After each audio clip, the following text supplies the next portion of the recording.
Hello everyone, how are you? I am Akrash, your teacher here, and I will teach you different questions and their answers. So I welcome you on classtheta.com.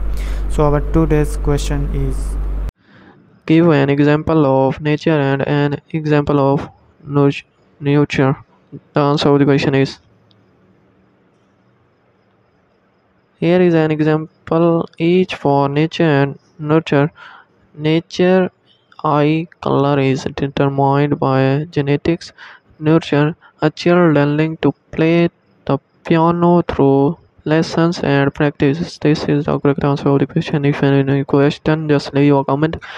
I will be answering you as soon as I can. Thank you very much for watching the video. Please don't forget to subscribe, like, and share our channel.